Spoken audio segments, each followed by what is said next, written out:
basketball fans?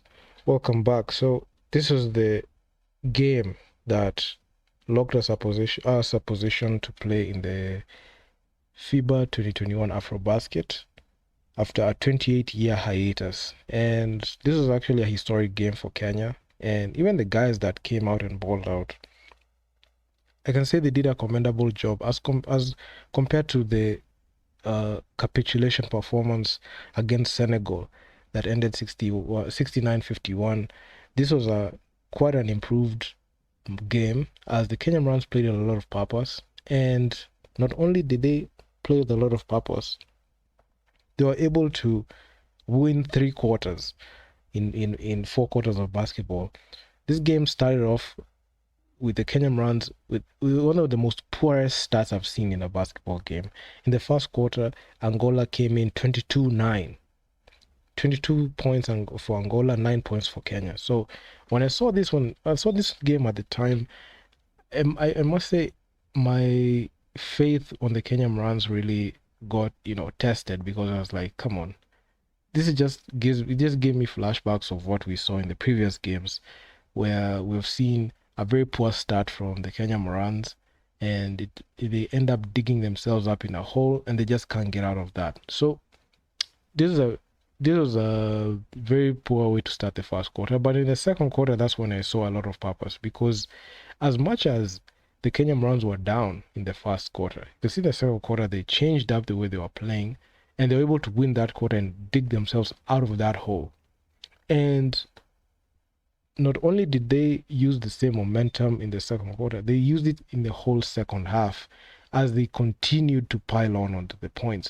And there were a couple of lead changes that happened in this game. There were 6 lead changes, but the one that happened that was clearly evident was that in the first quarter, in the first minutes of the first quarter when the game was starting, that's when Angola just came in and pulled away completely. And you can see the Kenyan Morans not only made the game close, but they were able to dig themselves out of a hole. And it was just a matter of when would they strike, because at that time they were trying to get themselves, at range to be able to get to Angola. You saw Angola led the whole time, so it was just about cutting deficits slowly.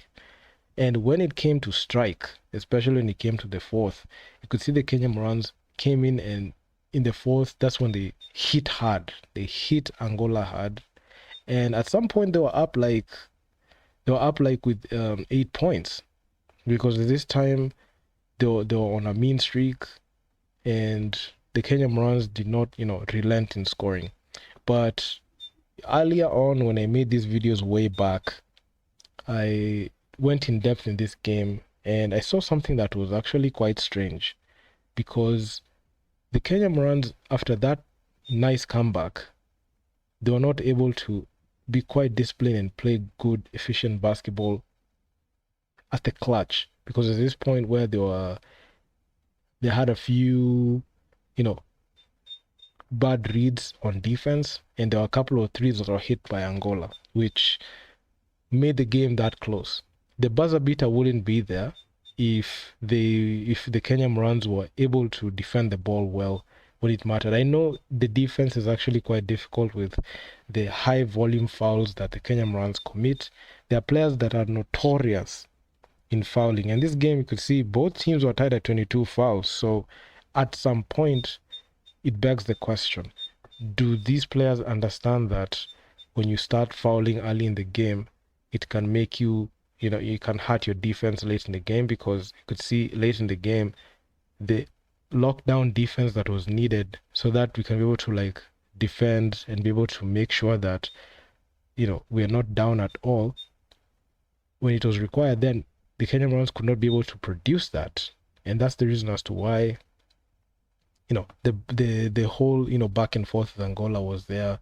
Then the Kenyan Morans with Talongwa's shot, when he scored it, he won us the game, which if you look at it closely, it was just that shot that he was the only one that was supposed to take that shot, and he just knew when to release it, and he just went in.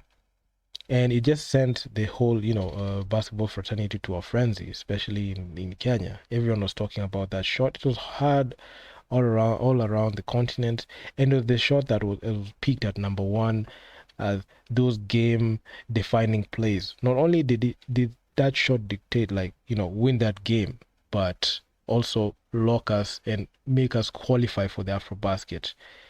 So in retrospect, you could see the contribution that Tyler Ongwae had on the team and the impact he had on the team, despite not having a very good showing, especially from deep in the whole game. You could see the Angolan side, they were able to knock down their threes pretty well. And on the 2-point field goals, they were able to, shoot at 43%. On overall field goal percentage, they shot 49%. Damn near half of their shots were going in.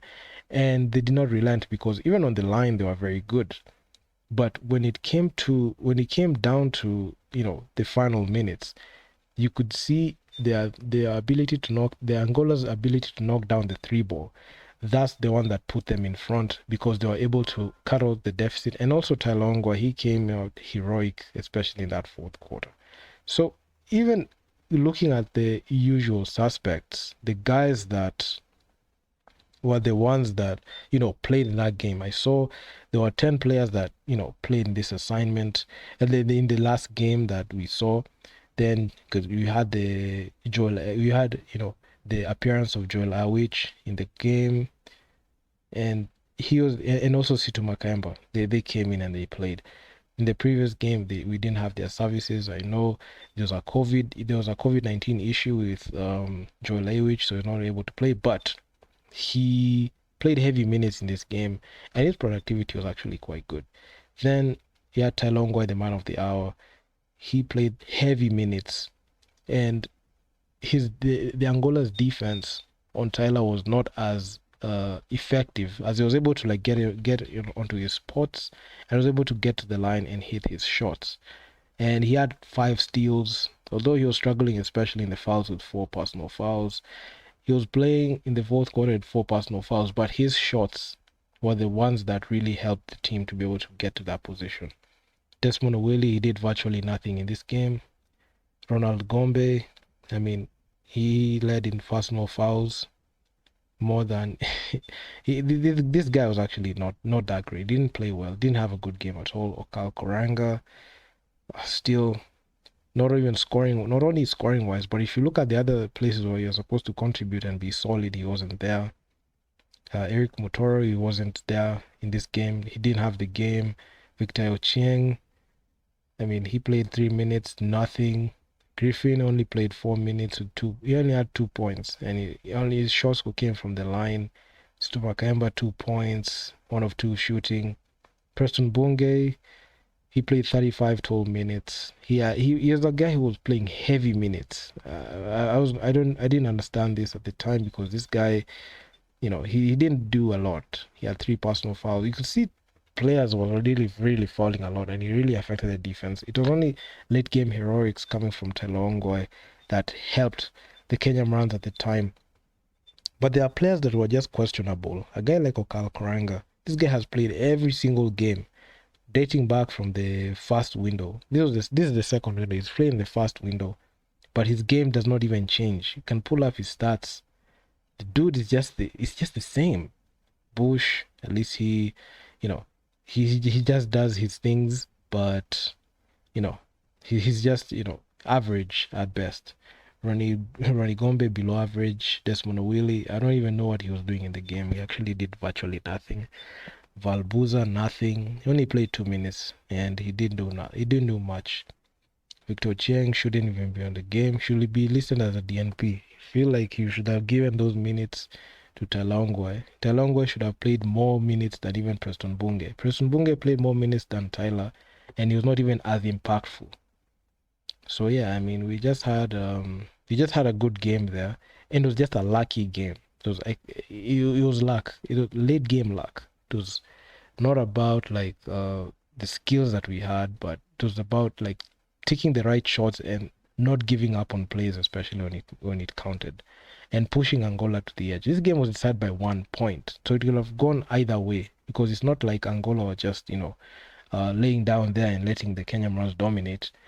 The game was decided by only 1 point. That's one thing that people have a tendency to forget. This game will have gone either way. It had that shot not gone in, Angola would have won. So it was luck at the end, and the skill that the luck was added on as the cherry on top to the skill of Talongwe at the time.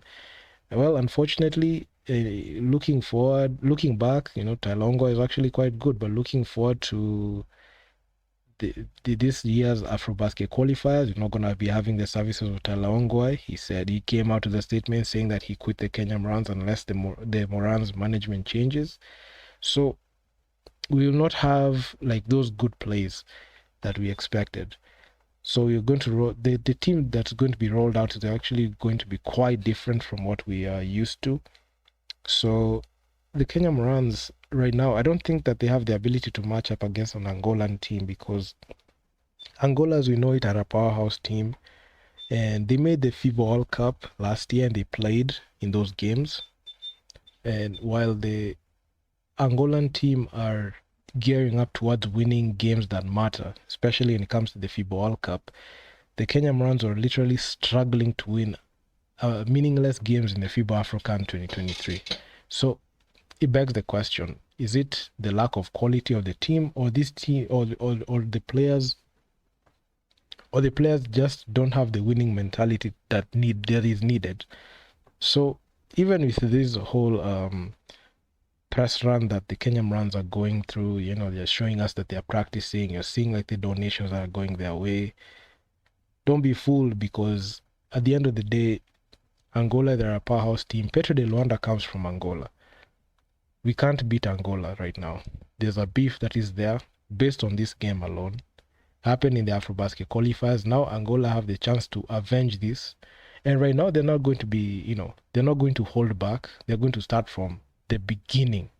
Going to start all the way from tip off, and they're going to make sure to punish the Kenyan Morans brutally. Without Coach Liz Mills, without Tyler Ongwae, the team is dead in the water. If it's Coach Liz Mills was the coach that I can say did her best with the pieces that were there. Coach Cliff is a certified loser failure. So with Coach Cliff there and the way he has his his outdated plays, Angola are just gonna whitewash. Tunisia are gonna whitewash us easy. Guinea are going to whitewash us easily. So it's just a matter of when, and we know it's next week. So we're just waiting patiently to see what's gonna happen. So I'm just relaxed. I just made sure to check out these highlights. They're actually quite entertaining to watch. They're a very good watch, just nostalgic. But honestly, if you ask me, there's no point. Kenya is going to beat Angola.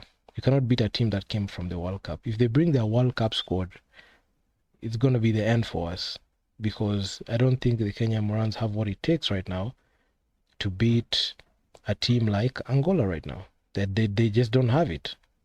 Even if you look at the short chart, these guys really struggle. They really struggle. They struggle everywhere.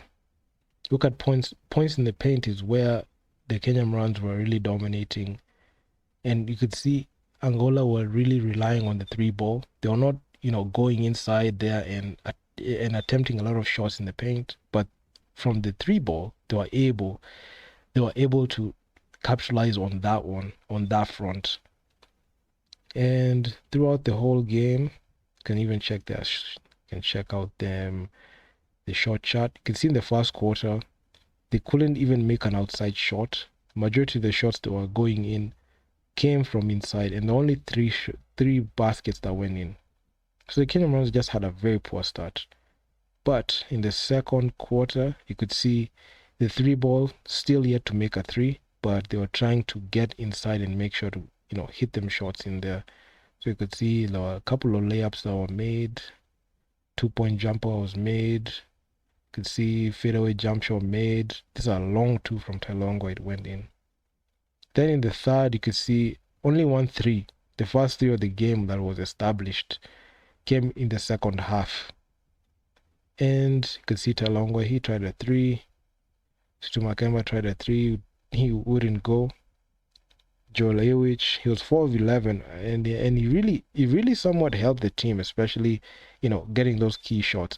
But in the fourth quarter, that's when the Kenyan Morans understood and not even understood, but realized the opportunity to win this ball game, and they just did a hard press to make sure that they won it. Preston Bunge, he was virtually nowhere when it came to the fourth quarter. I don't think he was able to contribute much. But when you look at Taylor Ongwae, his fingers were all over this pie. He was everywhere because he was just at making sure to carry this. He put his team on his back and he was just doing everything. You see, Preston Bunge, he made that shot, but he was not a guy that could have relied on down the stretch. If he relied on Preston Bunge, he would not have won this game. But Telongwa, he's the one that came in and just, put his team on his back and just did that. So it was a lucky game. Honestly, I'm not taking anything away from this win, but it was just luck. I don't think that luck will help us this time, because Angola right now, they're a team that is coming for us, and they're not going to be, holding back on anything, and they're just going to come up at us hard and brutally. But the question is, will the Kenyan Morans be ready? I know the squad is different. We have new players that are going to play, and even the games that the Kenyan Morans have been engaging in and they are playing, they're not as promising, and they're not even giving anybody any confidence that they're going to win any single game. They can't even win even a single game there. I'm not sure if they can do that, but that's just my opinion. But do drop me your feedback down in the comment section what you think. Follow me on all socials, NBAKenya on Instagram. Make sure to follow me on there. Press that follow button there. And also, if you're watching it on YouTube, make sure to subscribe to the channel, smash that like button. It helps me out a ton in this YouTube streets. And leave your feedback down in the comments on what you think about this video, what you think about the Kenya Morans matchup against Angola. It's a highly anticipated one. It's the second game actually that the Kenya Morans are going to play. The first game is against Tunisia, the Angola, then Guinea. So we're just waiting on to see that. And yeah, man, I'm out. Peace.